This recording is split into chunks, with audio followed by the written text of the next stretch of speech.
Welcome to the Intercut podcast, the weekly show going over the TV, movies, and entertainment that people can't cut away from. I am your co-host, Zachary Shevich, and joining me, drinking some Hibiki on the porch, it's Arturo Zurita. I should have gotten some to spike this up over here, but we are having some Hibiki quality television that we got this year. I was telling Zach earlier, but I think both of us were telling him that surprisingly we are caught up with a lot more of what we wanted to. We're never fully there because it's TV and it's really long movies, but this was a really good year for television. I have some picks that I'm ecstatic over and are honestly some of the best watches that I've had all year. Yeah, this is definitely one of the toughest years I've had to assemble a top 10, and we had to bring in somebody who was up to the task. She could replace your dog with a slightly different dog, some stuff she learned on a subreddit. It's Amanda the Jedi. What's going on, Amanda? What did you think about TV this year? It was a good year. I think I'm a little bit better than normal, but then still there's so much that I didn't catch. I was on a really good track, and then I had to come to my parents' place earlier, and it just went out the window. I was on a schedule, and it fell apart. Things were going according to plan. And then life happens. Yeah, life happens. It's always family's fault. Damn it, life. That's what the Fablemans is about. You can't let family get in the way of art. And banshees and so many things. Everybody's on the show. Yeah. All right, that's the wrong podcast. We already did our best movies of 2022. We're going to talk about our favorite TV of the year. And as Art was alluding to, normally it's such a scramble to catch up with all the shows that you've been hearing great things about. But I feel like we're a lot more on top of TV in 2022 for a variety of reasons. Amanda, looking at the slate, why do you feel like 2022 has made it so that we're much more on top of TV, or at least have watched a lot more TV? I think there's a couple things. I think a lot of the TV has been really good. So things have been really constantly entering the public consciousness. So people are just really in it. I know for me personally, I did a lot of traveling this year, which just instantly means I'm on a plane. I'm locked in planes for hours at a time. Perfect time to just binge watch a bunch of television shows. So that's definitely a thing. But I just feel every couple weeks we've had some new show just enter the public consciousness. I think we've also gotten a lot more episodic releases, so there's been excitement building week over week for a lot more shows than normal, which has really let them have staying power. Absolutely, yeah. I feel like the conversation around shows from week to week is definitely something that has brought me in on a lot of shows that I might otherwise have missed because I felt like the binge model just passed me over. Are you also just responding to the quality of television in 2022? Yeah, because we have everything available on a service, you don't really have to worry about the, event watching, which has surprisingly still been a thing, and I think the king of that has been HBO. Week after week, be it from the really big fantasy shows, the comedy shows, they've had people tuning in, but I think it's just the idea of being able to share it in today's social media. When you think of some of the biggest shows of last year when it came to Squid Game, it was just the idea of being able to share frames from it, or being able to share moments from The White Lotus that had people talking just off of images.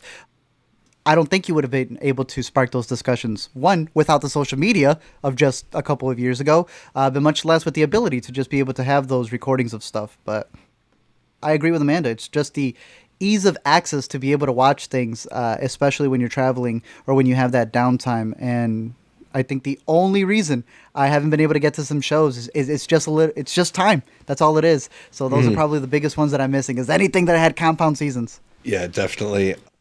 I could give some high-minded answers to why I feel like we've been watching a lot of TV this year, from stuff the COVID delays, meaning that we got a lot of shows, especially there was that period in April, May, where it felt like every show was coming out one after the other. Or you could say that because of the proliferation of all the streaming networks, there's just more TV than ever, more than even before. We're at peak TV, as John Landgraf might say.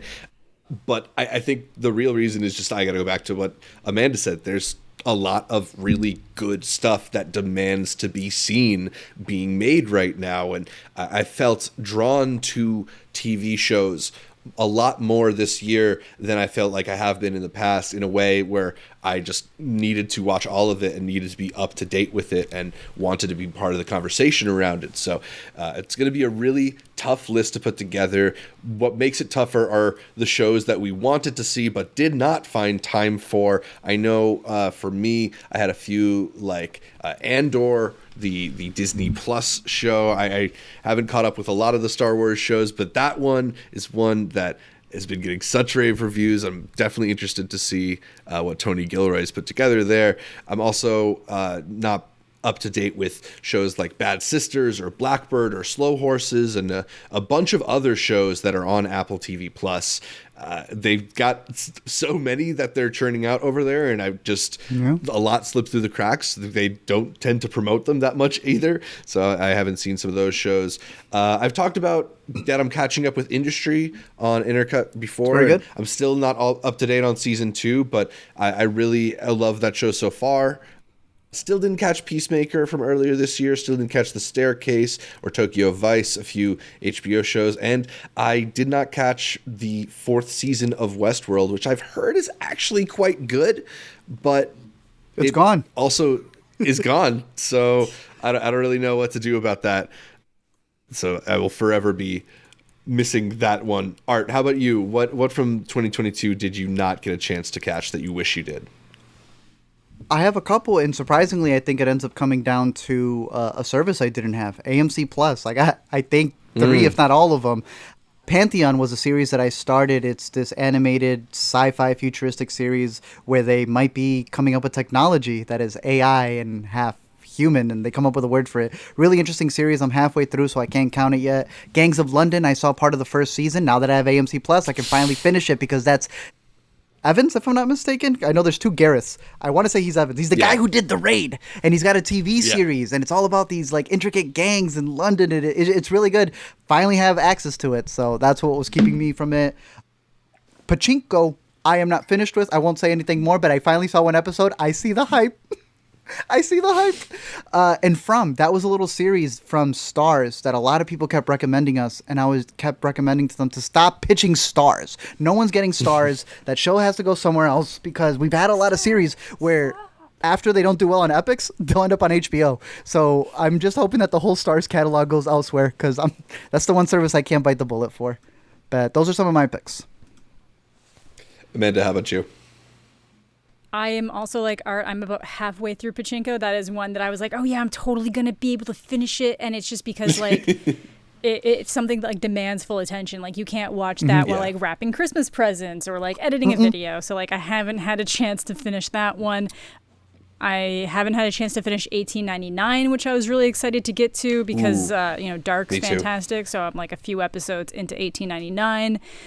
So I think those are, I'm sure there's some other stuff that I'm not even thinking, like a lot of stuff that was like multiple seasons that either the first season kind of flew under the radar and then the new one's getting all of the like hype. And then I just don't have time to go watch like 20 episodes of something. So there's a few of those, but I did catch up on like a lot of like random ones that it feels like Zach wanted to catch and didn't. So yeah, we'll have an interesting list, I think.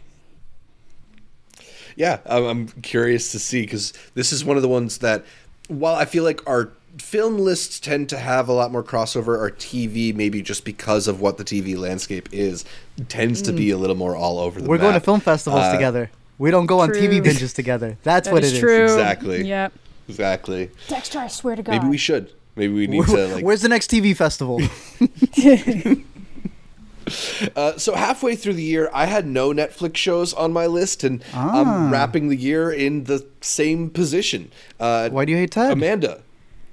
Amanda, how about you? Are your top TV shows more streamer-based or more network-based? Definitely streamer-based, but I think I only have one Netflix show, if I'm correct at looking at this list. Yeah, I think I'm at one with like a handful that are in my like honorable mentions, almost made it in, but yeah. Interesting. Art, how about you? I'm assuming you don't consider HBO cable, right? That's like streaming? No, I'd go with network since that at least has that like legacy. Okay, so yeah, I don't think there's only like one sitcom that I have an honorable mention with that I think actually gets played like that. Everything else, it's just a lot of variation between HBO, which I think is still the king, but surprisingly Hulu. That's what I think threw me off guard as my second one. But I did sneak a Netflix. Interesting. Okay, yeah. I'm going to try and remember to tally all of these and figure out what made the most of our lists. We got you. I know for me, like, HBO is probably going to be in the lead, but I guess we'll see at the end. I'll make sure to say, and my next pick is HBO's Baby, so you know exactly which one to mark down. I can't remember where half of these are because when I load up my Apple TV, sometimes I look up a show, and if it's on another streaming service that Noah has, it just plays it, and I'm like, oh, this is a Disney? We'll see. I'll pull up the Just Watch.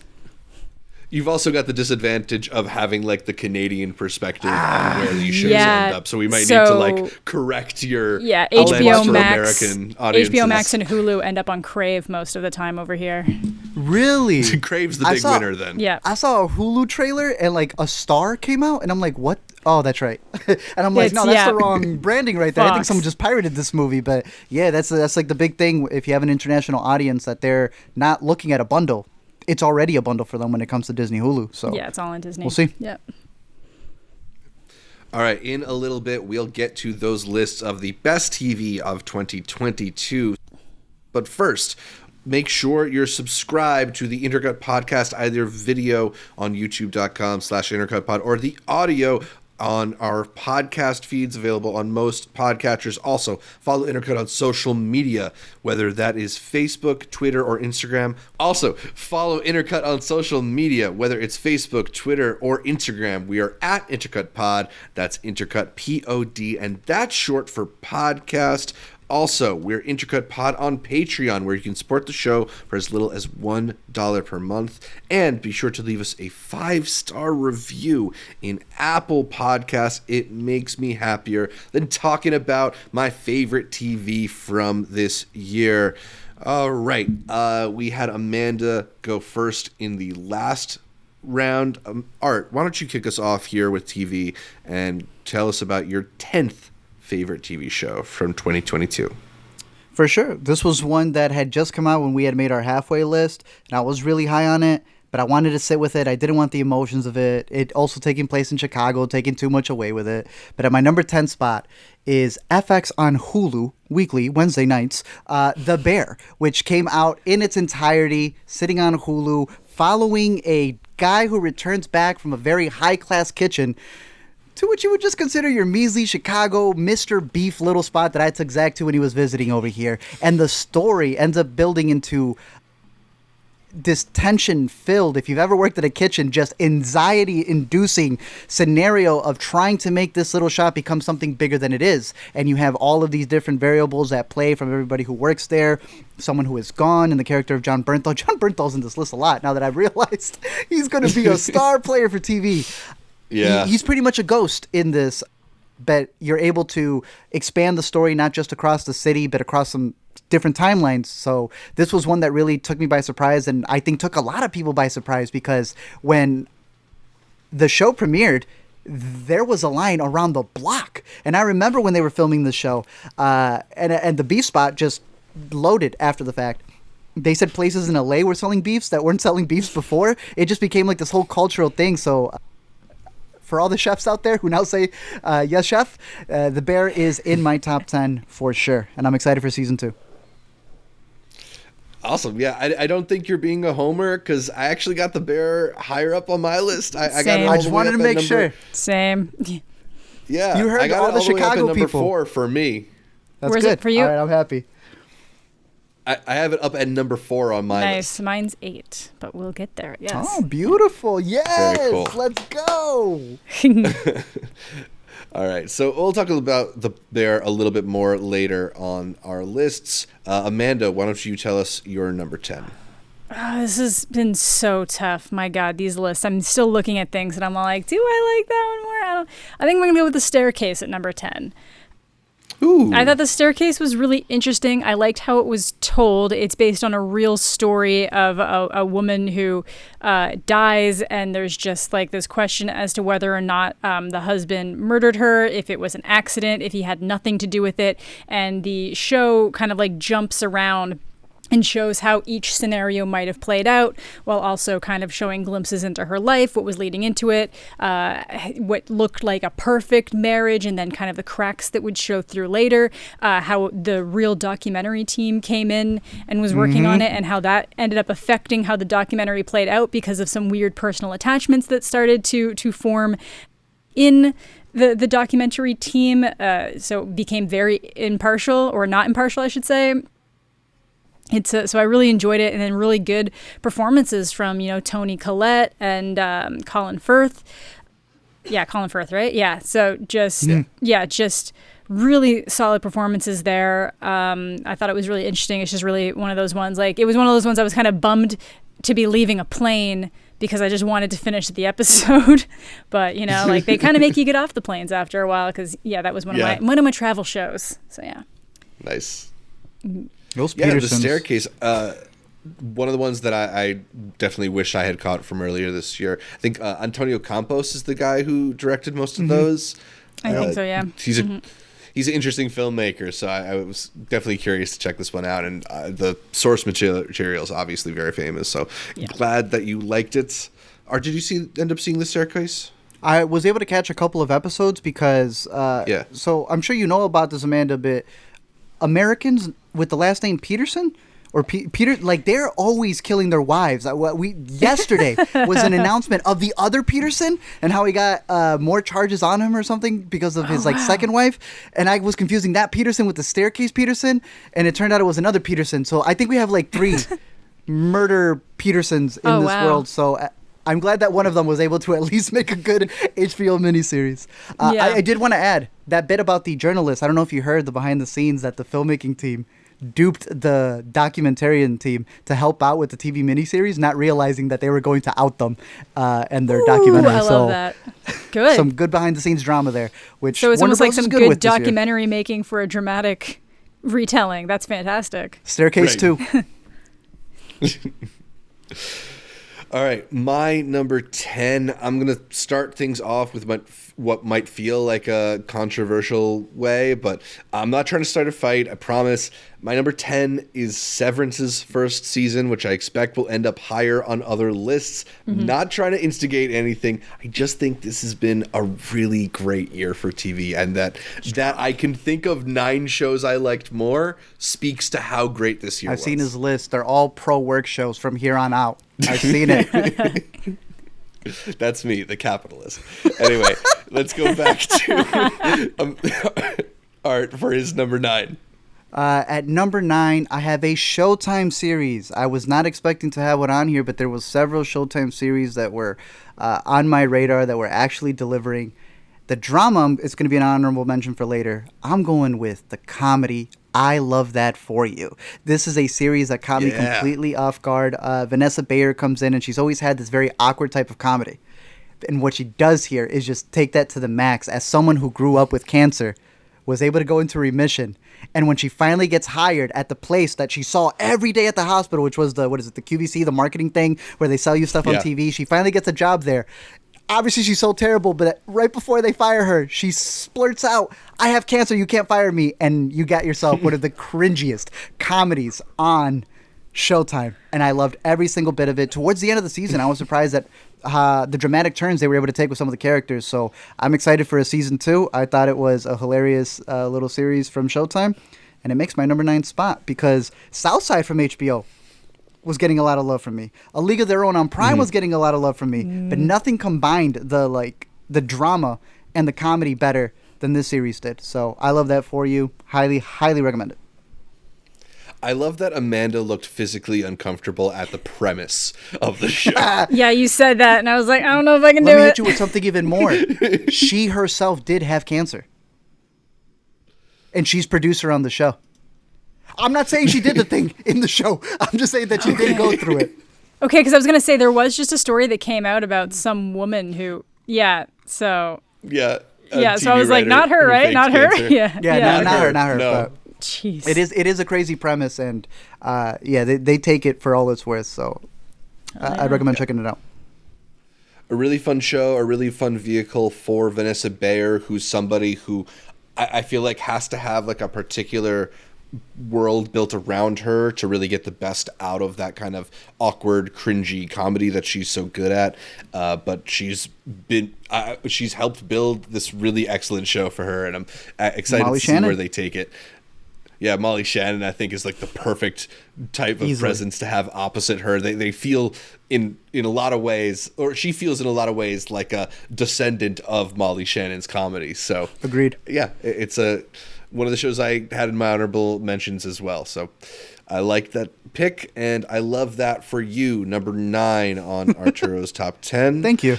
Amanda, where's your number 9? Again, these ones, so many interchangeable, but I'm going to go with Yellowjackets at number 9, probably just because some other things have a recency bias. I saw them more recently, but Yellowjackets kind of does a thing, not super similar to Staircase, but just more that it's playing with time as it's weaving you into like, not necessarily a mystery, but just kind of like trying to get to the bottom of what happened. So it's like, you know, like the sports team, they crash in the woods.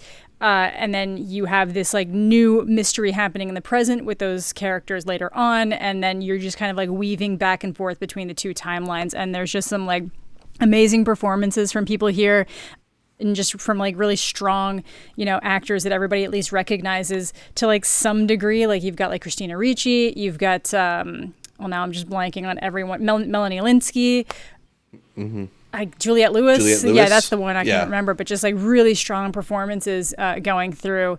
It's the show that my mom is like the most stoked for it to come back. So it stayed in my mind because I'll be like, oh, this is getting a new season. And she'll be like, but what about Yellowjackets? When is that coming back? And I'm like, it just finished. So like, but yeah, it's just got renewed really for season 3, actually. Woohoo! Well, she'll be excited. But yeah, I thought that was a really good one. Yeah. Agreed. I think we all had a lot of fun with Yellowjackets, and I'm just anticipating that new season at this point now. It should be coming pretty soon, I think. March. Nice. All right, so a pair of Showtime shows at your number 9s, at both Art and Amanda's number 9s. Oh, is that Showtime?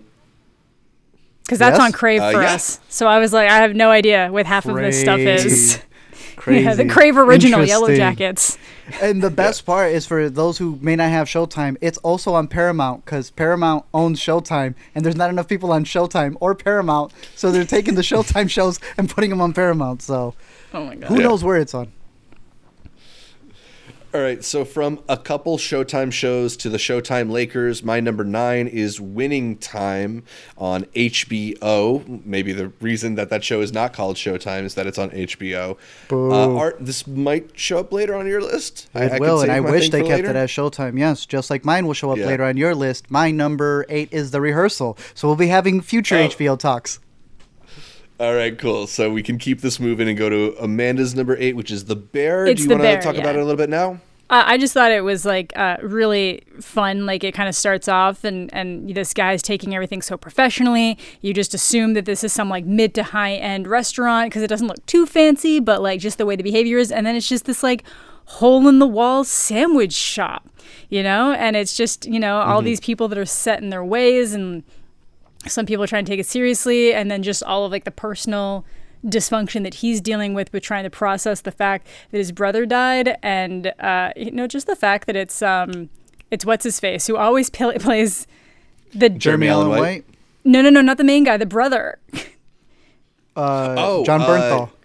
Yeah, Bernthal. Like, so he's like the dead brother that causes a lot of inner turmoil in Peanut Butter Falcon too. So it's just like every time I see him in a flashback, and I'm like, this guy. He'll be causing more turmoil. Just wait. Exactly, you know. So I just thought it was really strong, and it's fast to get through. It's just those like tight 30-minute episodes, and it's like, what is it, like 6 or 8 of them? 8 of them probably. Yep. Just really easy nice to get tight. through. I think 8 or 10, something like that. Not a lot. Yeah. Yeah, it's an excellent show. You got it at 8, Art had it at 10. I got it all the way up at number 4. I think a lot of my favorite shows are about introducing you to a place and then making you fall in love with like all the different people that inhabit that place. And this is just one of those excellent shows at doing that, at bringing you behind the scenes at this restaurant. And while the characters are going through some personal turmoil and the restaurant is going through its own form of upheaval and transformation, I think it's really exciting to just be on the wall for that that energy. It's got a very kinetic feel, a nonstop feel to it, which obviously is sort of best exemplified with, I think it's episode 7, that one take episode that a lot of people have really commended. And while like I understand why people say, oh, that's the best episode, to me that's like the best scene, but there's so many great episodes that really get you like a deeper look into different characters and that have these surprising turns that reveal complexities to the world that you weren't expecting. When the show takes a turn towards dealing with substances and the like recovery from that, it's just something that adds a whole other layer to what's going on that's surprising and deeply felt. It's just the show that maybe feels the most lived in of the new shows I've seen this year. So it's a show that I really responded to and think is easily one of the best shows of this year. And I also just think it's so cool that this show about a restaurant in Chicago became such a hit during the summer. Like it was really like kind of a viral phenomenon in some way. Agreed. I'm glad we all gave it thumbs up. Yeah, this is the first of the shows to appear on all 3 of our lists. I don't know if it'll be the last, but only one way to find out. I'll go to my number 8, which is the Righteous Gemstones Season 2. I was late to the Righteous Gemstones party, but when I started binging it about a month ago, I just couldn't stop. I think Danny McBride's show about the bunch of televangelists who've got a complicated relationship with sinning is kind of delightfully vulgar. There's maybe no one better at cursing somebody out right now on TV than McBride, but the entire cast really gives him a run for his money. The actress who plays Judy in particular, I feel like is so good and so underrated, like just extremely underrated comedic performance that really should be getting Emmy nominations.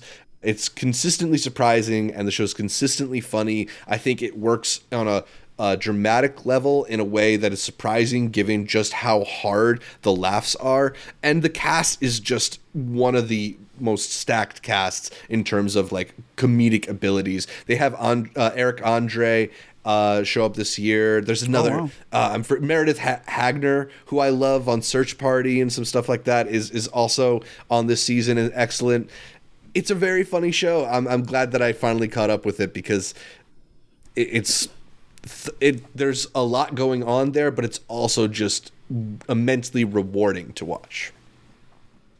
Nice. Yeah, that's one I have to finish catching up with. I started it, but haven't had a chance to plow through it. Yeah, it's definitely like a particular brand of humor, but like once you sort of get in that lane, it's so much fun to just binge. Yeah. So, yeah. All right, so I got Righteous Gemstones at number 8. Let's go back to Art for his number 7. Yeah, at my number 7, there was a Hulu series known as Rami that came out with a season 3, and I was loving the first couple of episodes. It ends okay, and it gets an honorable mention. Rami has a cousin in that show called Mo, and he got a Netflix deal. And Mo season 1 blew me away. It is hysterical. It is so easy breezy to watch. It has so much heart. It follows a guy named Mohammed, who is able to mix around in his town in Texas. I think he's in Houston. By literally just code switching everywhere he goes. He can be your country guy who's selling you sneakers out from the back of a truck. He is also Hispanic when he needs to be, because a lot of people think he is, and he's got a Hispanic girlfriend. He is obviously Middle Eastern when he needs to be. He's just able to switch through all the different personas in his code switching, and it's just the way that he's getting by through life. I think he's got a really good cast of supporting characters who are able to handle their own scenes hilariously. There is some just great one-liners and back and forth that happen in the series. And the way it ends is just so goofy, yet very tension-filled, that it's got me on the edge for season 2. The actress who's in this, Teresa, she was at Chicago Fest, and someone actually asked, is Mo going to be okay? So clearly it's had some resonance with people. So Mo season 1, nice, even better than the newest seasons of Rami, which is where he was originally at. Really like it. Netflix show. Yeah, damn, I got to catch up with that one. I've been trying to catch up on Rami before I get to it, but I know you really love Mo as well, so that's on my list, especially now that you've got it all the way in the top 10. It has to be. Amanda, let's go to you for your number 7. This is like an interesting one because I feel like it hits points where it's a little bit weird, but I've been like mentally so in it in a couple ways. Tokyo Vice. Tell me. Okay, let's go. It was another one of those ones that was my a travel show that like really sucked me in. And it's like based on a true story about this guy who, Jake Adelstein, who goes to Tokyo to, do an entrance exam there so he can be a reporter in Japan because he's just trying to get away from something in America. And he's just like super proficient and ends up getting pulled into this like underground like Yakuza situation where he is like, writing stories about them. He realizes that something going on in town is like all interconnected, and then it just kind of how it webs him in, and then just like the cultural difference of him being like a gaijin, as they say, getting involved in all this stuff. But the thing that keeps pulling me in, so I've been reading the actual like memoir of him, like his actual book about it, but then there are so many websites and things dedicated to calling him a like huge liar, that he just made up the entire thing, that it's all fake. So I'm like planning on going through all that and crafting this video for when the second season comes out, just going through it. But it's really interesting to see how like it's interesting to read. It's a good read, but he is so like high on himself. Like he is really into himself. They're like parts of the book, and it reflects in the show that it's just him like sleeping around with different people, which like doesn't really have anything to do with, just kind of like, no man, I pull chicks, I'm hot, Put it on the record. But, on the record. But I thought the show itself was really interesting, and they left it at like a cliffhanger to keep going. It probably should have just been like a limited series, one and done, but they kept it going. We're getting season 2, which I'm excited for. But yeah, I think the whole thing is really interesting because like who's gonna confirm or deny your Yakuza story? Like Exactly. No one, So I thought it was a miniseries. That's interesting. Nope, season 2 on the way, April, I think. Okay. The first episode, the only one that I ended up watching, directed by Michael Mann. Yup. Crazily enough. I thought it was really cool, that one episode that Sleek. I caught, and I totally get that idea that you're talking about how you just sort of see him falling into like the web of the Yakuza around, and just how interesting that situation is. Mm-hmm. It's one that I'm hoping to get back to, and yeah, I'll have to get back there soon now that I know that you put it on your list as well. Yeah. Really cool show.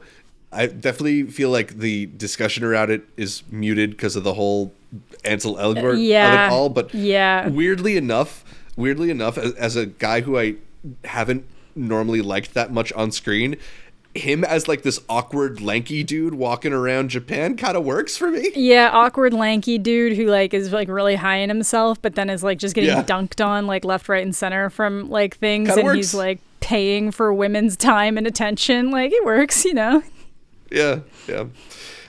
They could still recast between seasons. I wouldn't mind. But anyway, Tokyo Vice, Amanda's number 7.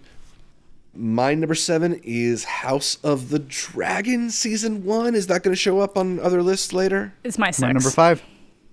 All right, so I talk it. think we could just talk about it now a little bit. I feel like so much time is spent comparing this show to Game of Thrones that we haven't fully applauded how deftly this one built its world. What other show has successfully navigated decades of storytelling while swapping out a set of actors mid-season? Like, there was a time when people were saying they're not sure if the show will be good without Millie Aycock, and now all those people love Emma Darcy. Yeah. And it's because of how well I will miss her. I will miss Millie as well, but I think we're in good hands. We are. Cynically, you could call season 1 a prologue for the rest of the series, but if you were really watching it week to week, you know how quickly Dragons was able to immerse you in its political tug of war behind the scenes, and how quickly it created distinct and memorable characters, and how invested you are anytime somebody died on the show already. Like, it's fully there, and I think it's just kind of a pretty special bit of TV making that is getting ignored because we're comparing it to this phenomenon of another show. But I really loved that first season. It sounds like both of you loved it as well. Yeah, Easily. I thought it was really strong. Like, obviously, in some ways, people are going to say, well, it's like a retread. Like, season 1 is all about, like, you know, who has the right to the throne. But in this case, it's not just who has the right to the throne. It's this, like, entire thing of, like, lineage, tradition, what someone says versus, like, what's always been, like, prophecies, just misunderstood messages, and just all sorts of stuff. And it, like, really shows how, like, little misunderstandings can completely change the course of history. And I think it is just, it's very interesting. And I also think it's interesting not to compare it to Game of Thrones, but just to kind of, like, having the framework of what's happening now, how it builds in to what we get down the line, and some of the stories you hear down the line of different people, and how, like, something that happens in this created the shockwave of what you get later. And I think the fact that it, you know, a lot of people were ready to just dismiss this show because of how bad season 8 of Game of Thrones was, how horrible that ended, how abrupt it was. It literally, I've never seen a phenomenon just get stopped in its track, like a cultural move. I don't even think, like, Walking Dead, like, hit a wall that hard, you know? Yeah. People just kind of dropped What off. It just Yeah, dissipated. that was, it was more dissipation. gone. Yeah, so, like, this, I know people who are like, well, I'm never watching it because of how much they, like, screwed me over with the original one, but I think that this show does such a good job just standing on its own and kind of being this, like, undeniable force of, like, quality storytelling with acting and just set design and, you know, the dragons and everything, that it's like it stands on its own. One, I think The Walking Dead left on a thunk. Actually, now that we think about it, it was That's that fair. thunk. And Yeah, it everyone was a did. thunk. It was a thunk. You know? You're right. We were saying it dissipated, but I think it was one thunk. Two, Yeah. I'm all right with comparing it to Game of Thrones. I think it's a cool way to look at it because I think of shows that I love, like Lost, and nobody wants to give the whole series the time of day because they didn't like the ending. And I'm like, we spent 5 seasons loving these characters. Yeah. I know season 8 sucked. Like, you can hear someone say season 8 and you know what they're talking about. That's bad. Yeah. But the first 7 seasons were magical. It was awesome. It's the reason why we're still gravitating towards the show. And I think that if anything, this has the ability to fix it because it kind of then makes it the middle show with dragons, games, and then all the other follow-ups that are coming up with Jon Snow. It gets to be like this middle piece, and it almost recorrects itself like Star Wars, where, it may not have had the best ending, but because of this prequel, people will give it the time a day again. It's going to be able to fix its legacy. So Lost 2, ABC, if you're listening, should be a thing that you lost again, something. Got to fix it for the fans, but no, Dragons to live go it on back. every front. Please. Yeah. We have to head back. I agree. Also, I was I'm just like, glad that this we is all love total dragons. aside. Yeah, this is a total aside. So for the longest Shoot. time, I thought it was just called House of Dragon. And then it took forever for me to do House of the Dragon. And then I thought it Hot was D. Way of the Water. And it's actually just Way of Water. And I'm like, you motherfuckers. It's the one That you don't makes- expect to have You the took Yeah. the out of Avatar and put it in dragons. Yeah, you bastards. That's funny. So it's, that means nothing. But okay, let's continue on. I got you. So wait, so that's All right. now. So House of the Dragon is my 7, Amanda's 6, and 6. Art's 5. So we're at Art 6. So that's our second show that's on all 3 of our lists. We're going to Art 6, and then we'll skip Amanda eventually. And it's a Wednesday. So yes, my next number is HBO's Fresh Off, Zach. Fresh Off. We Own This City. The miniseries coming from let's the go. team who's worked on The Wire, an adaptation of this book that covers the Baltimore City Police officers, especially during the times of the Freddie Gray case, and it kind of jumps forwards and backwards, which I didn't expect. You're following pretty much this bad cop, which is John Berthol's character, Wayne Jenkins. He's such a big name out there that everybody wants to be with him because he thinks he's so tough on the streets. But he's playing this long game, which is he doesn't really care about the overtime for a police officer. Yeah, that's sweet money. But he's in there doing these raids and snatching the money, and he's able to do the trickle down to his boys. I love how you're able to see where he got that from as you flash back to see when he was just the whippersnapper coming in to learn those things. It's a show that hits on all cylinders. I don't think it even has a score. It's just these built-in performances that I'm so surprised that for episode 4, Zach, that damn speech at the end. No nomination for John Bernthal? Wild. They're just not watching Too those early David in the Simon year? shows. Too early in the It year. doesn't matter if it was the last thing that came out before closing. This is one of the best series to come out of HBO. It already has, like we were saying, a team that we know is honored and is going to come in at full speed. And I believe, if I'm not mistaken, all of the episodes are directed by one of my favorite up-and-coming directors, Reynaldo Marcus Green, who did Monsters and Men. Let's go. He's done some foo-foo movies in between. He's back on the good graces with this one. An absolutely killer show. 6 episodes. That's all it is. And I can guarantee you won't be as enthralled once you get into that episode 4. I mean, I know that's halfway through, but you finish this and you feel Oh, yeah.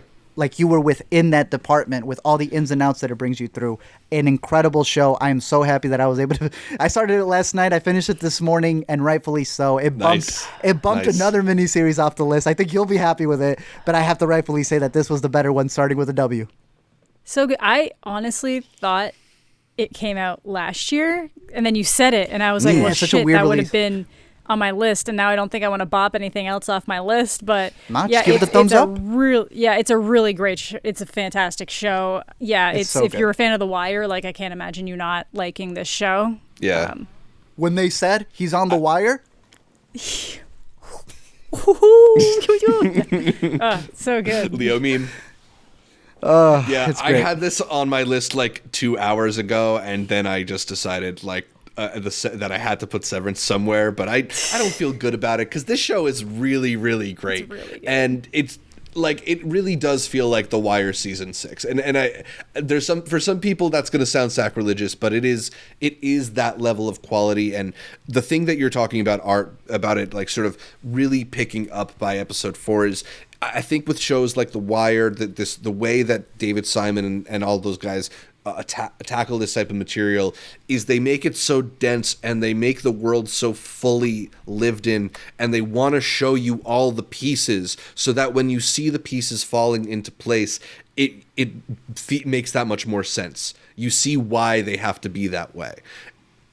It's really great TV, man, and it's TV that is so much smarter than most of the stuff we get. It's a great show, great miniseries. Probably my favorite miniseries of the year. it's I don't good, think bro. I have any. Zach, let me hit you with 2 quotes to make you feel like you should bump it up a bit more. You remember when one of them comes up to them and says, "You know what they say? The politician who promises change isn't the one who's going to have to do it." Zach, we were talking spoilers there. Please watch this show if you haven't. This show hits on all cylinders, and that monologue that I'm talking about in season 4 just it completely hits. Episode 4, Zach, yeah. here's another one right here. The bad guys, they have to be perfect all the time. Us cops, we just got to be lucky once. It's a saying about superheroes. Are there supervillains because they're superheroes? I had never seen that in a real world scenario. Fully get deep into that. They knocked it out of the park, dude. Yeah, it's great. It's such a smart show. All right, great pick there at number 6. We Own This City. Amanda had House of the Dragon on her list at number 6. For me, my number 6 is the same thing that I had at number 6 on the halfway point. Pachinko. I don't have any monologues about bowls of rice this time. You'll have to go back to our midway list for that one. I did revisit the ending of Pachinko before finalizing my list, and I cried my tender little eyes out all over again. There you go. If I'm going to commend House of the Dragon for its ability to navigate multi-generational, decade-spanning storylines, I should also probably give a shout out to the show that's able to make it fascinating without the use of dragons. It's just like such a beautifully written show that shows you the echoes of trauma, of experience, of family. It's working on so many different levels that are so fascinating. And if all that isn't enough to convince you, episode 7 is some of Kogonada's most ambitious work. Check it out if you're an After Yang fan. It is so good. I'm so excited. I'm excited for both of y'all to finish it just because I want to hear your reactions to it. It's such a great Good. show. I knew you were going to have it on the list, but that first episode, watching it and what you're saying about this family, because it's really getting into the time where Korea was occupied by Japan, and what they do with the subtitles. I love that. Yeah, the blue subtitles for Japanese and yellow for Korean. So good. And when they went half and half because the person was kind of a mixture of both. Yeah. Chills. Ooh. Chills. And it's stuff like that is so tells you so much about a character in a way that just ordinary dialogue couldn't. I don't know, man. It's That's such when a I great knew it was show. a real one, and I'm like, hey, Zach will have it on the list. Let me just give my little praise for it. I'm glad Amanda caught an episode 2. There's a season 2 in the works. I thought it was a mini-series. Yeah. So I thought so too until I will be worked cut up through for it. Yeah. I will be cut up So for it. good. He's not lying. It's the real deal. All right, so to recap my list so far, I had Severance / We Own This City. I'll throw it on there. At number 10, Winning Time. Number 9, Righteous Gemstones. At number 8, House of the Dragon. At number 7, and Pachinko. At number 6, Art. What's your list so far? Can you recap? Join the tie, Zach. It feels good. Hulu's The Bear. Showtime's I Love That For You. HBO Max's The Rehearsal, Netflix's Mo, and HBO's We Own This City. And Amanda. So my 10 was The Staircase, my 9 was Yellowjackets, 8 was The Bear, 7 was Tokyo Vice, which I will just thematically put a tie with We Own This City, and then my 6 was House of the Dragon. Yep.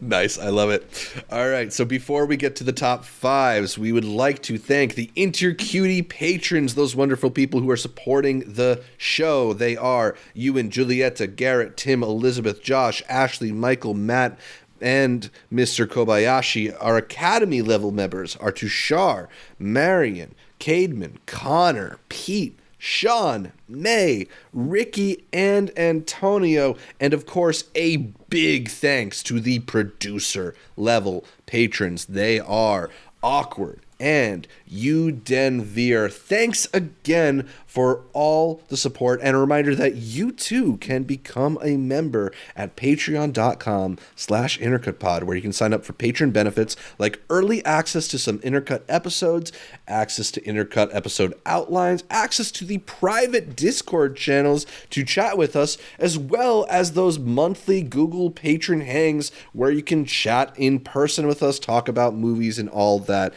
All those great benefits available at patreon.com/intercutpod. Art, let's swing back to you. Oh, actually, we talked about your number 5 already in House of the Dragon. I'm so ahead of it. Yeah, I got you. I'll go to my number 5 and let Amanda take the anchor position. My number 5, I'm going to Better Call Saul Season 6. I've noticed something. A lot of people say that Breaking Bad is one of the best shows of all time, but people who watched all of Breaking Bad and all of Better Call Saul seem to be about 50-50 on which show is better. And I'm not trying to declare my allegiance either way, but it is in the conversation with one of the best shows of all time, with people who've watched both, should speak volumes, should speak for itself about how great Better Call Saul was and how amazing it is coming after Breaking Bad, doing both prequel and sequel and simultaneous timelines. It's so crazy. There's been no project like it in television. I'm a little bit ashamed to have it this low on my list because it is like a perfect series finale to a excellent, masterfully crafted series of television.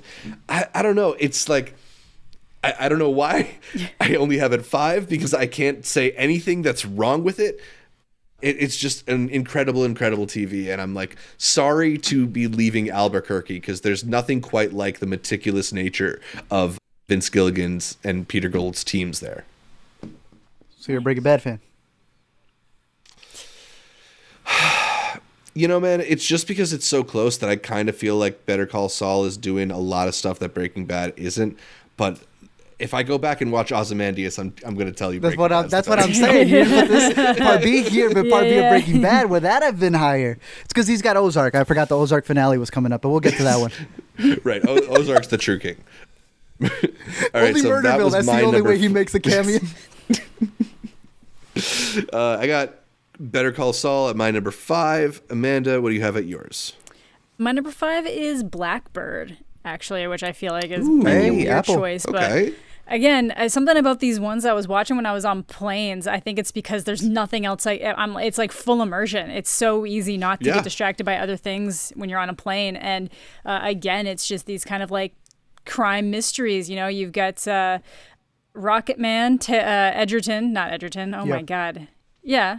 Egerton. What's it? Yeah. Taron. Taron Egerton. Thank you. Taron Egerton. He's this, cocky young guy who sells drugs, makes a lot of money doing it, ends up getting caught, and then they kind of hold something over his head. They say, we can get you like a lesser term and basically get you out if you help us with this situation. We're going to send you to a very high max security prison, and we need you to try to get a confession out of someone who's about to be released because we think he has serial murdered a bunch of young girls. But we don't have enough to keep him in prison. And yeah, so he kind of has to basically put his life at risk, be that snitch. But obviously no one can know. And there's, all the issues that come with that, because it's literally like, I think the psychologist and the FBI know. No one else in the prison knows. None of the other employees know. So he's just going to be treated like he is a high max, like murder, convicted of murder type guy. And it's just really, really good. And I think Taron's a fantastic actor, so it's really fun to be along with him. And Zach Galifianakis, I'm pretty sure, is the guy who plays the expected murder. Double check that. It's somebody like that. I could be completely Paul wrong. Hauser. Paul Walter Hauser. Yeah, that's it's probably Paul who it is. Walter My Hauser. bad. I don't know why I said Zach Zach Galifianakis. Galifianakis. but He would think that joke is funny, though. He He'd would. laugh at that. He's actually a really funny guy. Similar vibes, but yeah, it's so it's him, and it's just the way he acts is just so weird and creepy, and Taron's got to make this guy think that they're friends, and try to push him on weird things to get him to admit stuff. I thought it was like really good and really captivating, so it's definitely one I'd recommend if you're into kind of like crime dramas and thrillers. That's the limited one, too. Yeah, it seems kind of like psychological and stuff too. Yeah, very. Because it kind of messes him up too. The more he has to try to like get this stuff out, and just the different things that happens when he finds things out. It's like, yeah. Is this the one where Paul does like the really high voice? Yeah, he's like, Yeah. yeah, buddy. It's unhinged. Yeah, truly. That's a good one. I've heard he's really good in it. I've heard Taron's really good in it. I've people who've seen it seem to really be liking it, but it is one of those like many Apple TV Plus shows that they debut and then it kind of feels like it just sort of disappears into the ether. And we need people like you to say, no, wait, this one's actually good. This one's to actually remind good. us to check them out. Yeah. All right, cool. So that one is on my list, on my to watch list. Blackbird, number 5 on Amanda's Best of the Year. Let's go back to Arturo for number 4. Barry, season 3, off of HBO. I got that believe too. it's going to be a little bit higher, so we'll leave it for a little bit. But Yeah. Barry, if you've ever listened to any Intercut podcast, gets mentioned a lot. It does. And for good reason. My number 4, we talked about also already, is The Bear on FX on Hulu. Very nice. So let's go to Amanda's number 4. Peacemaker, the James Gunn Very cool. series based on the Tell character us. from his Suicide Squad movie. I thought it was just super fun. Like, they finally found the thing that John Cena could do. The man's wanted to be an actor, and he's just always come across as like somewhere in between what The Rock is doing and what Batista's doing. Like, Batista can actually get the really good nuanced performances that are like super liked, and he can do the sillier stuff like Drax, and then you've got The Rock who just plays himself and everything, and sometimes it works and sometimes it doesn't, and then you just kind of had John Cena who's playing himself but it doesn't work. But this Peacemaker role is perfect for him. It's so just goofy and macho, but then also a little bit like not sympathetic, but just like, sensitive. There's a sensitivity there. I just thought it was a really fun show, deeply enjoyable. I'm excited for future seasons of that. So yeah, it's just fun television in the superhero genre, which is like lacking a lot of times. So yeah. Yeah. Part of what convinced the Viacom folks to put him in charge. Yep. Yeah, exactly. I still haven't gotten around to the show. I want to, but that intro sequence has like such a permanent space in my brain. I probably think about it at least once a week, and I feel like there's something wrong with me. It's a good year for dance sequences, I will say. Very good year There's for a lot dance of good dance sequences. sequences. Shout He's out a big After one. Yang. Yeah. Shout out Return to Saul. Shout out White Noise. Umbrella Academy. Yeah, it's decent, yeah. Yeah, somebody should do a montage video. Anyway, let's go back to art and start off our top threes. Apple TV Plus's Severance. Ooh. Very cool. I think I don't know that'll if we got be it a on little Amanda's higher. list somewhere too. Yeah, I think it's my number one, but so many of these are just cycling around, but Severance So I'll got be me. coming back with that. Severance is really Yeah. good. Cool. My number 3 is The Rehearsal, Art's number 8. Let's There go. is no show this year that made me feel more things than Nathan Fielder's The Rehearsal. And I think for a lot of people, those things that they felt were contempt, possibly rage towards Nathan, Yes, HBO, sir. and this whole production.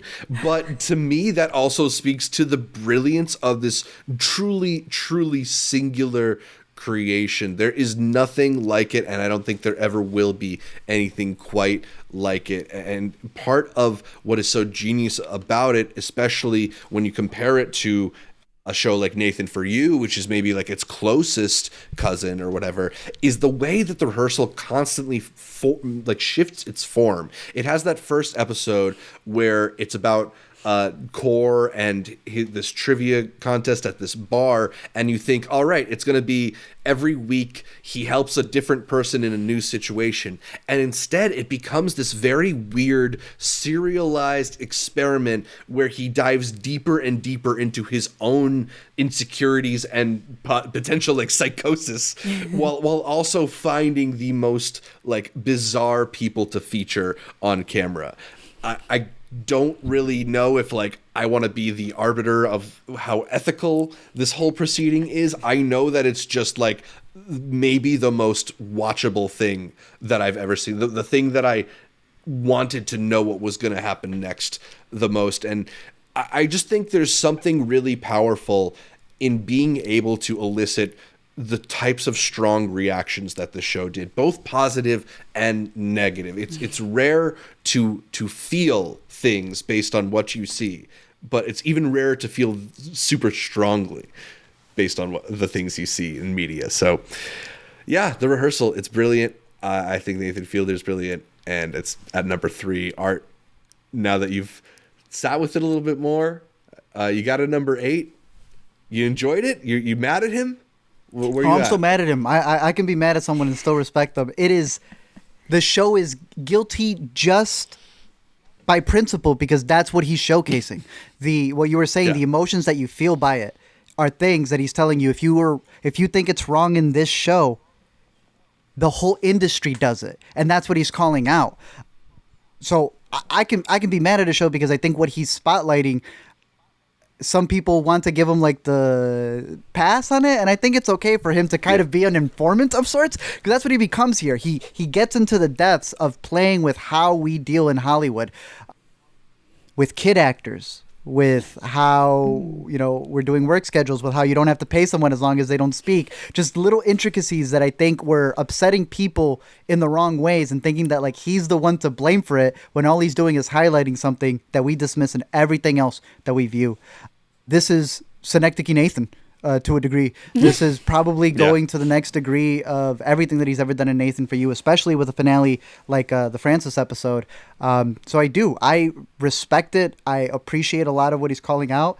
And it did also infuriate me. I was one of those who was feeling both emotions at once. It's ridiculous that he's calling something like this out in the way that he's doing it, but it's he was making a point with it. So I'd be very curious to see any follow-ups to the show or what he has next. But one of the most engaging and surreal and interesting shows of the year. No one does it like Nathan. Yeah. Easily one of the shows that most merits like debating and talking and just diving into it. But like Amanda, it actually becomes good talks. Yeah. No, it's like actually fascinating to try and pull this thing apart. Yeah. Yeah. hard. Amanda, were you able to do this, or is this a level of cringe that you can't tolerate? I tried diving into it right after I finished The Bear, and my brain just did not want that format of show. Like, I think I made it maybe like 3 minutes into the first episode, and I was like, I'll come back to this. Now, the more that I'm hearing you guys talk about it, the more I might be like, okay, I just don't know what I expected it to be. And it wasn't what I started watching. So now I'm like, I have to with the right framing, going back to it. It's like the first time I tried watching La La Land, it just didn't do it for me. And now that's like one of my favorite movies. So it's just like, now that I have the framing down for what to expect, I can probably make it through it a lot easier. Gotcha. I would be fascinated to hear what you think about it, but I also also think it will that. be very uncomfortable for you. Okay, look, I can watch the Scott's Tots episode of The Office on repeat now. So like, I can get there. I can get through this. Oh, Wait for the finale. God damn it. No, fuck you guys. Fuck you, son of You're bitches. just as upset as I was. Okay. Oh, it's a God. lot. Okay, cool. Okay, I'll try to blow through that. Yeah. What did you put at number 3 on your list? Very different. I got Heartstopper. This is my Netflix series. Cool. It's so cute. It's a coming of age story. Young kid who's he's to terms with the fact that he's gay. But then you have like the characters around him. The one that isn't quite sure if he's gay or bi or how he feels. He just knows that he likes this other kid and wants to hang out with him, and it should just be as simple as that. But then things are complicated, but ultimately it's just this like adorable, cute show. I think it's only 8 episodes long. They're like 30-minute episodes, so it's like really fast and easy to get through, and it's just so cute. I'm so excited for the next season.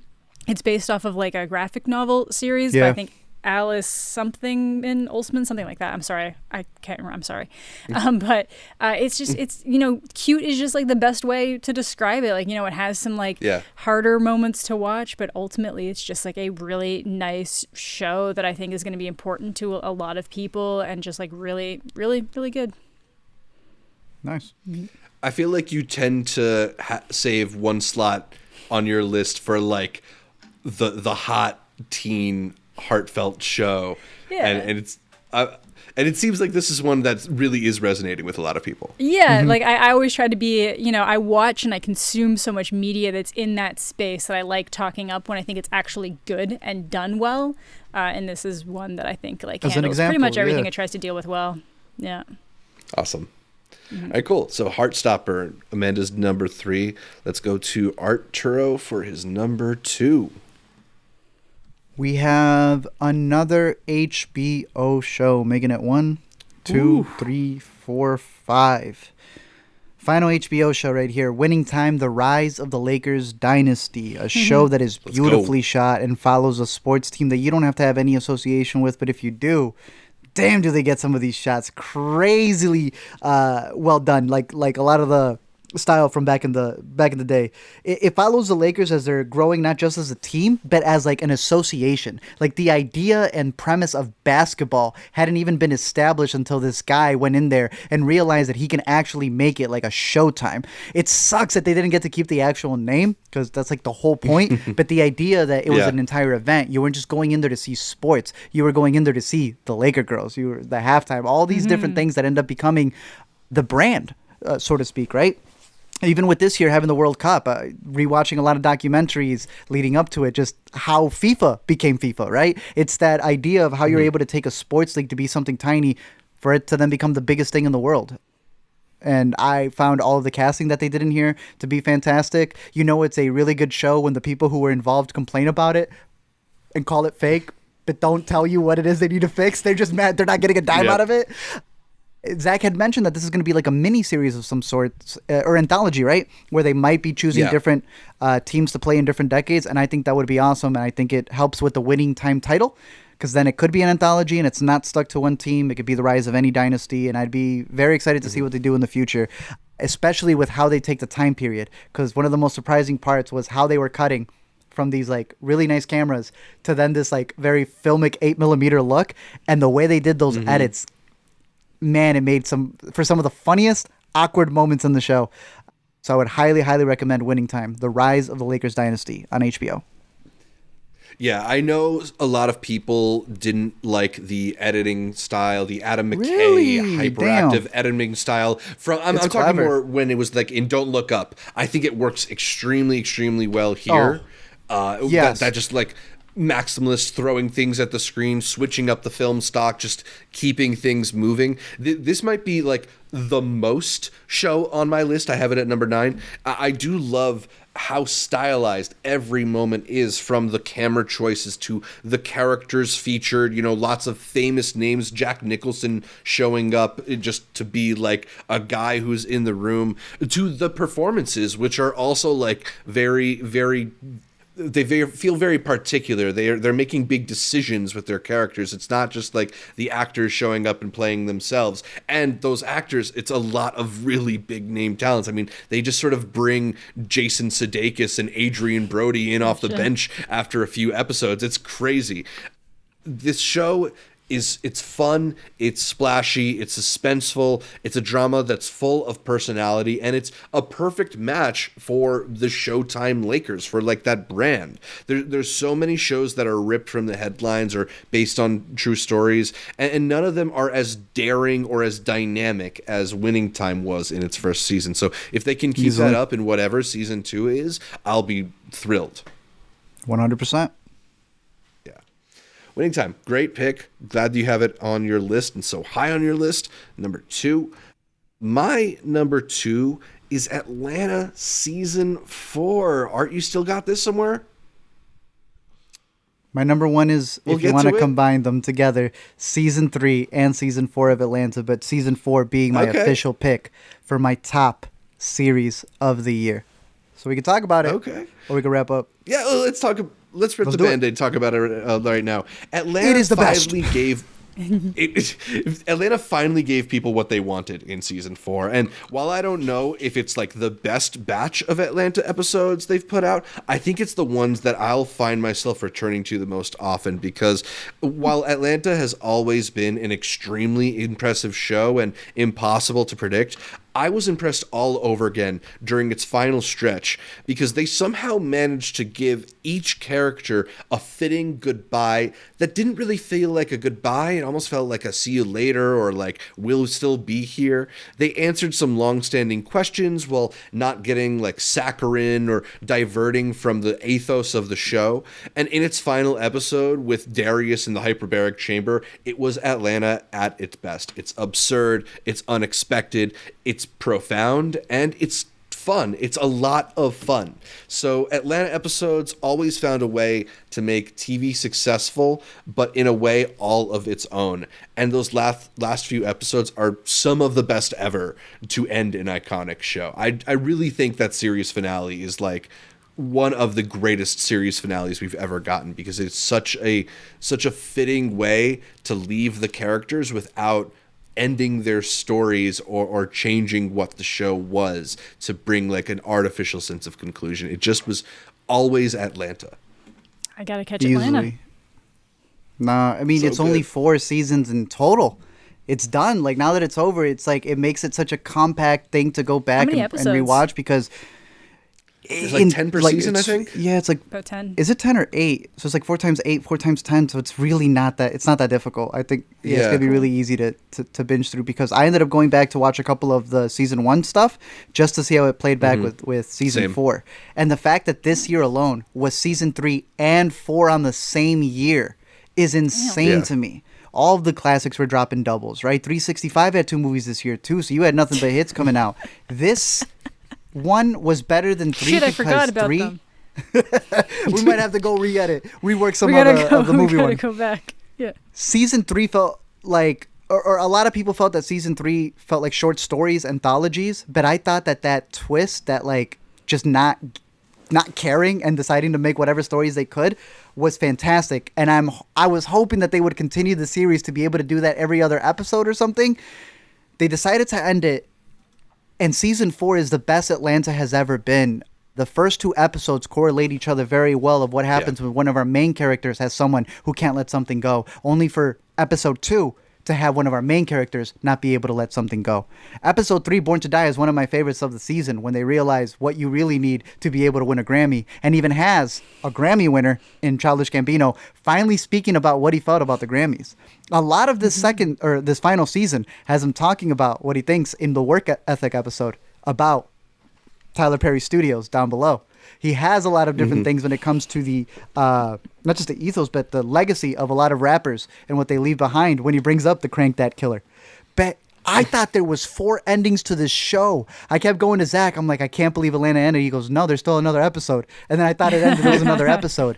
When I got to episode 7, Snipe Hunt, it is the perfect goodbye to that family. Oh, when you rewatch episode 1 and you realize that the whole show, I was worried, is like, is it him leaving Atlanta?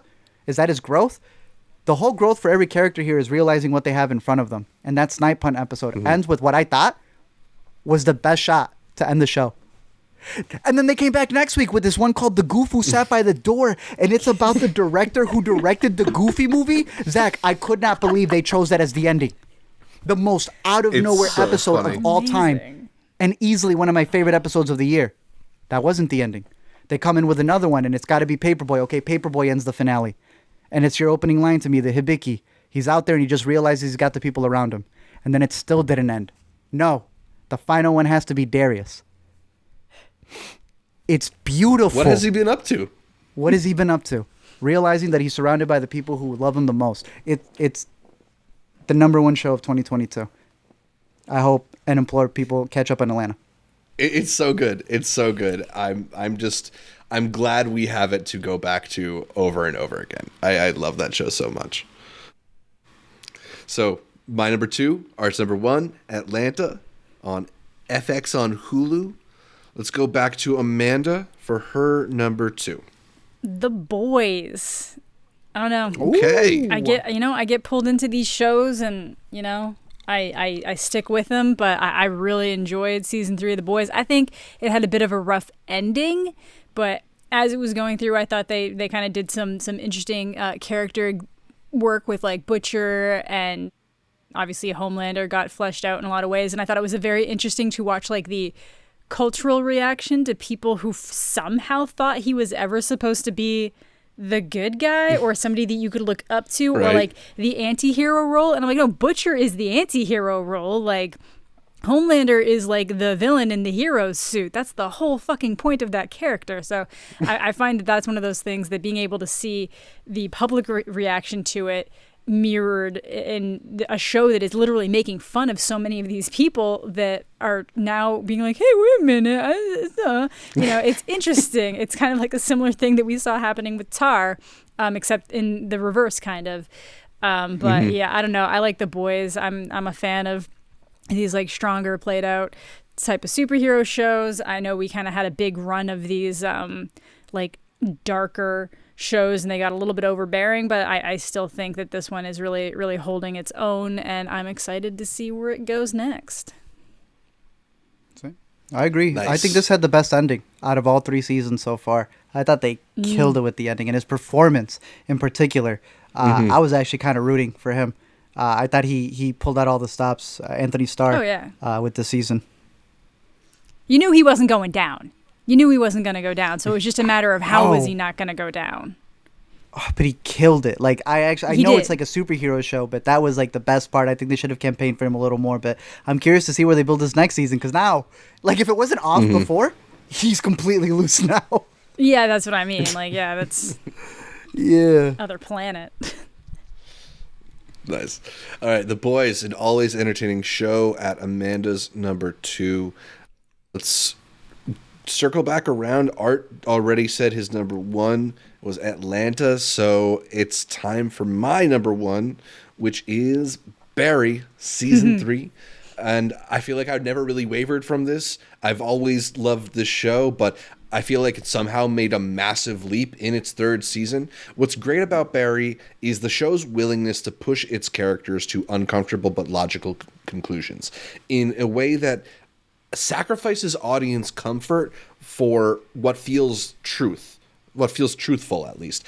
While a lot of shows like to look at things like trauma or violence as past issues that can be resolved in happy endings, I feel like Barry really reckons with the impact and the hurt that gets depicted on screen. The last 4 episodes of season 3 are easily the best television I've seen all year, and that final episode in particular just like left me with this lump in my throat the entire time I'm watching it. It just on edge, gripping the couch, just uncomfortable. Right until its perfect ending, the kind of ending that most shows are way too cowardly to pull off. I have no idea what's in store for season 4, but I couldn't be more excited for it, and I would not bet against Bill Hader and this crew right now, because it's incredible. The level of filmmaking is unreal. Some of the shots that they've pulled off in season 3, it's a whole other plane. I don't know, man. I'm blown away by what Barry has evolved from when it was pitched as like, oh, Bill Hader's in this kind of funny but dark hitman show, to just one of the most upsetting but thrilling pieces of television every week. It's great. It's so great, and I think it deserves all the awards. And I've had it at my number 1 all year, because nothing's impressed me like Barry. All right. It did start off as it on your list somewhere. Yeah, it started off as a dark comedy. That was a drama. They lost the comedy, now it's just a dark drama. I love how what's his name? His handler, or not his handler, the teacher, Henry Winkler. Fuchs. When he's talking. Oh, Winkler. Yeah. Winkler, when he was like, I was on set. They forgot the comedy. Every season, there's less and less comedy. It's too dark. I have to come in with a miner's hat. I'm like, yeah, it's kind of pretty dark. And I was surprised where they take this, because it is some of the most emotional sequences that he's going through as an actor. I think because of it being a comedy, a lot of people don't look for performances off of shows like that it's decided to focus in and hone in so much on the drama that you know all the actors more than I do, but his partner in this last season, Sarah Goldberg. Yeah, she was off of it, bro. She was doing crazy stuff there, and especially with her supporting characters having How Elsie she didn't get Fisher. nominated for an Emmy, I don't understand. Exactly. I mean, she had a sequence where they were just speaking in onomatopoeias. Right? You then have, obviously, his direction and being able to have episodes like 710, where as a director, he can have another stunt performer in the hat, and he's doing these crazy long take sequences. And in a dark comedy, you're having someone break down because of their grief, because of their trauma, because of different things. And it's like, you're in there. It's not for show. He wants you to contemplate it. And you're like, where are the laughs from season 1? So I think he's come a long way with it. You are right. The way he ends it, there is like no way to write back from that. The only way they created that ending was by pulling something out of a hat and then going like, well, let's see if we can get out of it. Because I can't see a writer pitting themselves in this position and finding a way out.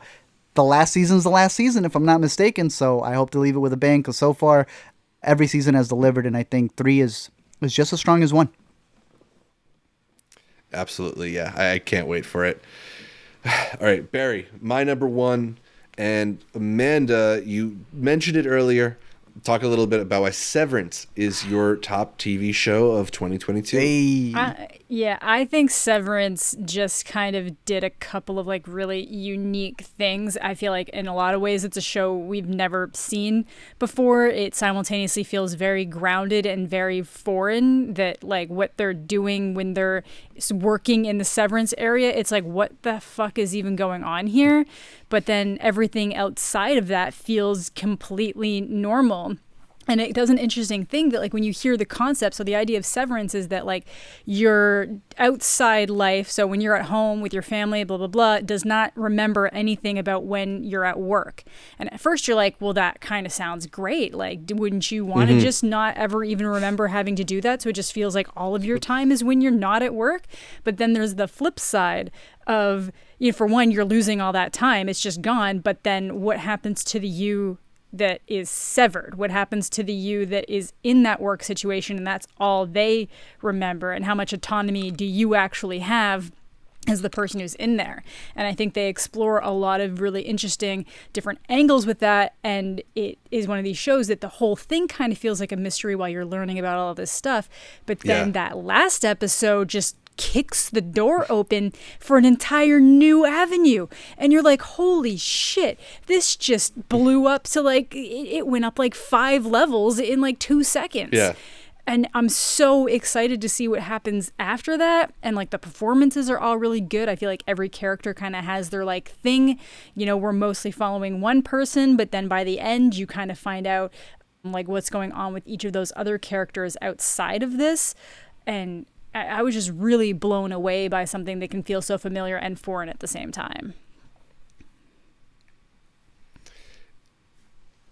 Yeah, I mean, I think there's so much to love about this show. I mean, from the just design of it, which looks so unique in this kind of sanitized into a creepy extent way, the way the office is, it's like this capitalistic ideal of what a workspace should look like. But just also looking away from just the whole idea of work culture and separating you from your work self. I think one of the reasons that I think Severance works so well is at first you see the severing thing as a way of separating Adam Scott's character, separating him from his work self. But as you go with the show, it's revealed to you more and more that it's kind of about him separating himself from his real self. His feelings, from how he feels and stuff, and that's what's really fascinating and what's really worth diving into, and what makes it also like a character study and not just like a social satire. There's something deeper going on there, and I'm really excited for us to get into that in season 2. Art, you had Severance at number 3 on your list. What stood out to you about the Apple TV Plus show? It's a perfect season. And I'm worried that they might, I love lost, but I got to use it as the verb the way people use it. They might lost it. You have a lot of those elements where there's really weird animals where they shouldn't be, and different, theories and others and all these different things that are going on. But as far as season 1 goes, what a perfect execution of a show. And its delivery and its format, you put that thing on your Apple TV Plus, and you think that it's the best streaming service that it's like the title of streaming services at that point. It feels so high quality no matter what device you watch it on. That alone really had them coming up to bat. And then you have the story where you're engaged with every character, where they're shot beautifully, where there's mystery and intrigue. You had mentioned one of the best Zacks out there, just bringing in this levity with characters who are very confused about where they're at. A great slew of supporting cast that, as Amanda said, towards the end of it, you're wondering, okay, is season 2 going to take a different route now? Because now we can explore a bunch of people in their base homes and to where they go. So I'm excited for it because, that ending, I mean, that finale is maybe the finale of the year. I'm not exactly sure. I know none of us really put Succession on the list with the season 3. I don't know if that was already at the tail end of last year. I think that was last year. That had a season finale that I think was at the top of its radar right there. This is this year's then. I can't think of anything better, especially with not having anything else prior to it. Like, this was a fresh show. So, I think, if anything, obviously I'm attached to Atlanta, and Winning Time was something that hit close. But I have it at number 3 because I think to a lot of people, this was, as a man has it as 1, the show that surprised them and came out of nowhere. So, Severance. Very excited to see what they do with season 2, but a little nervous.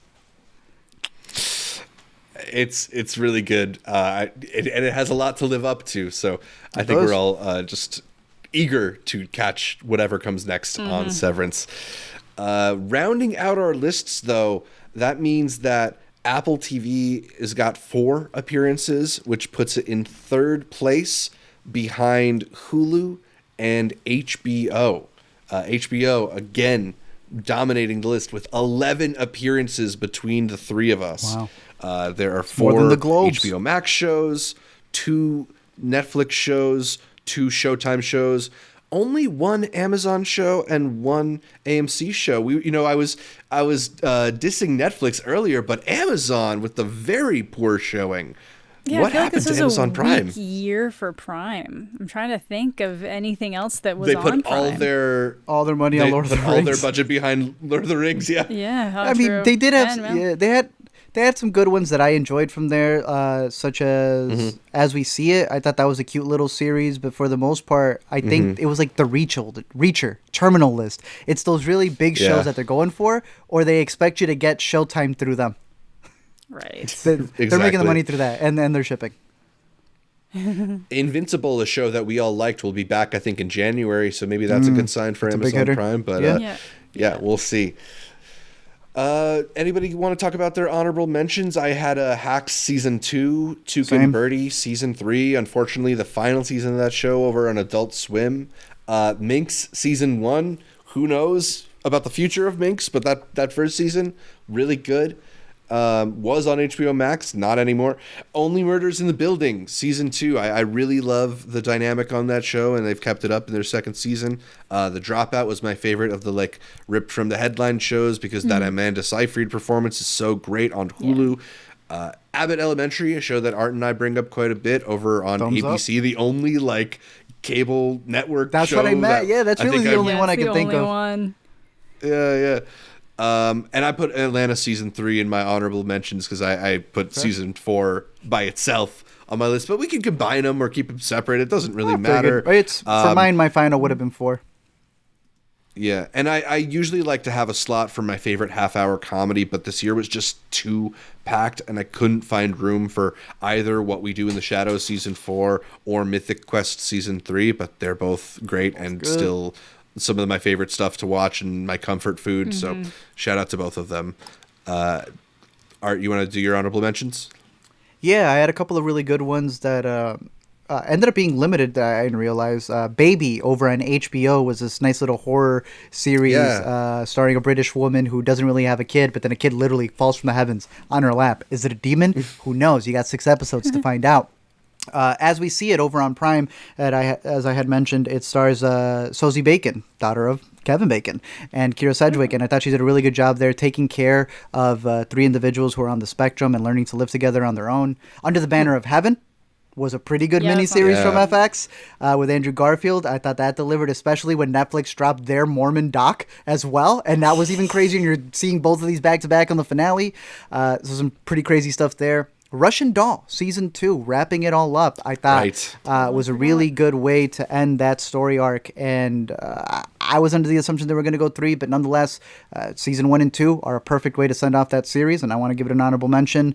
We Crash was the one that We Own the City knocked out of the list. I really like that show. I know I got nothing from the Emmys, but I thought these 2 people who I know Hollywood have had a big problem with can deliver. Playing crazy people, and I thought Jared Leto really got into that headspace of the dude, as well as Anne Hathaway got ahead of the Na'vi craze too. Oh my! I don't know. She was really good in it. They played it too well, and I thought that We Crash was a pretty good series over on Apple TV. American Gigolo, I got halfway through, but I wanted to give that another mention as well because that's John Bernthal doing some crazy stuff over on HBO. So who knows? Maybe by next year, some of those may make the list.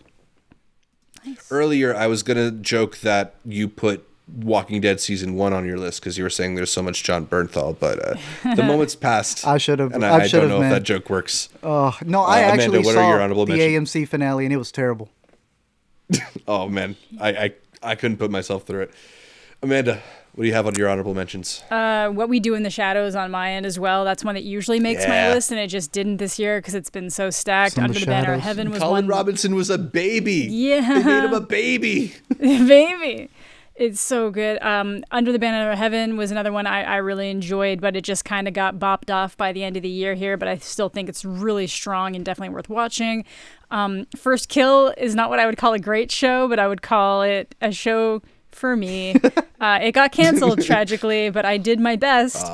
Umbrella Academy season 3 was another one that got bopped off my top 10 list just because it was weaker than the first 2 seasons for sure, but I'm very excited for them to close it out with the 4th season, which was their planned finale. So they got that. That's all I care about.